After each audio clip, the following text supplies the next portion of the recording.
the things that are really dark and that really have this kind of stigma in our society are the things that need to be brought to light and need to be seen and recognized in a way that isn't like dark and scary blackness on black.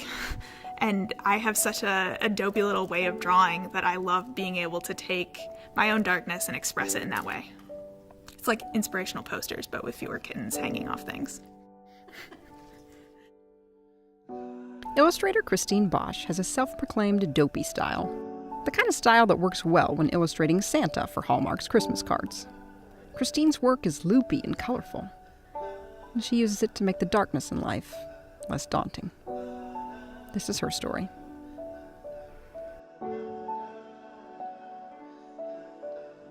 Art does not exactly run in my family. We are a very techie, sciencey family, so I am the oddball, naturally. But I have an aunt who married in, and we get along really well because we're basically the same person. And she worked at Hallmark, so that's where I always wanted to work growing up. And I got an internship there a couple years back. I got to work on, some Christmas lines. I got to do lots of dopey-looking chubby Santas. I very much enjoyed those. Got to do some baby stuff. My style is very kind of like loopy and cute and weird, and it jived well with some of their lines, so I enjoyed that a lot.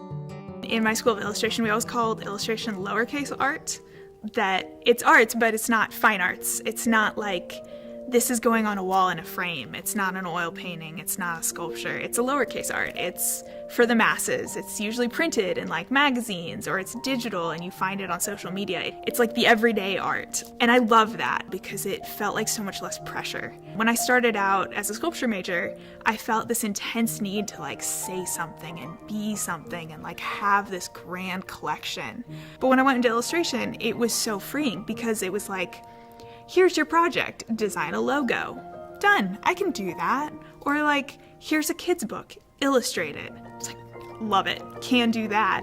So this kind of like, for the masses, kind of less formal approach to art is something that resonates really well with me because I am not a formal person and cannot even pretend to be. Like a lot of artistic types, I have the fun chili pot of emotional dishealth, and I deal with that a lot of ways.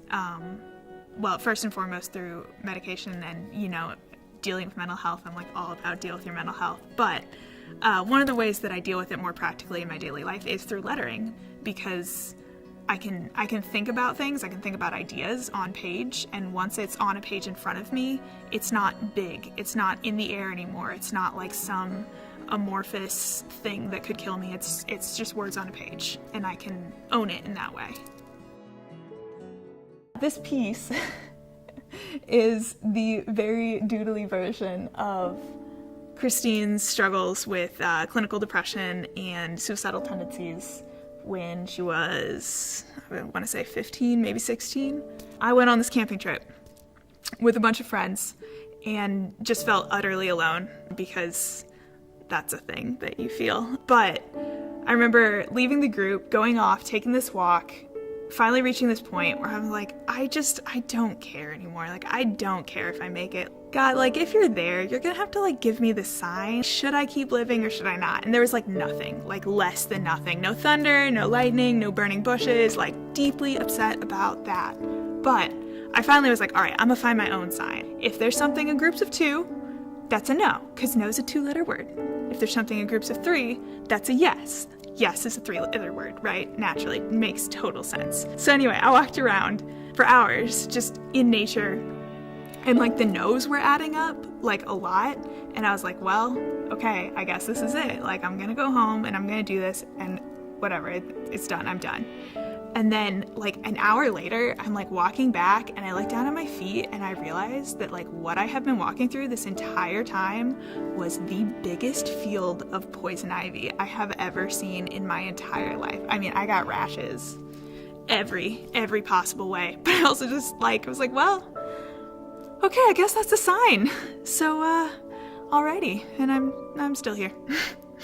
But yeah, I like telling that story in that way because, well, it's a very important story to me, obviously, because it's very impactful to my life, but I also I like being able to draw things that take a darkness and make it brighter, that take something that feels very, very serious and hard to relate to, even something that feels shameful because there's a ton of stigma around mental health, and makes it like colorful and cartoony on a piece of paper.